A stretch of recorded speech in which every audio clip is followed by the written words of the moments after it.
Polythene নিষিদ্ধ কার্যকর করতে হরিণাকুণ্ডু বাজারে মোবাইল কোর্ট পরিচালনা করা হয়েছে।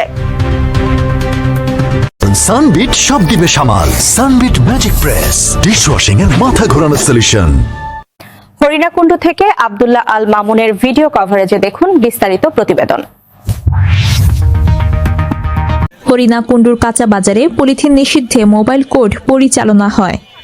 ঝিনাইদহের হরিণাকুণ্ডু উপজেলার কাঁচা বাজারগুলোতে নিষিদ্ধ পলিথিন ব্যাগের ব্যবহার বন্ধে মোবাইল কোর্ট পরিচালনা করেছে উপজেলা প্রশাসন।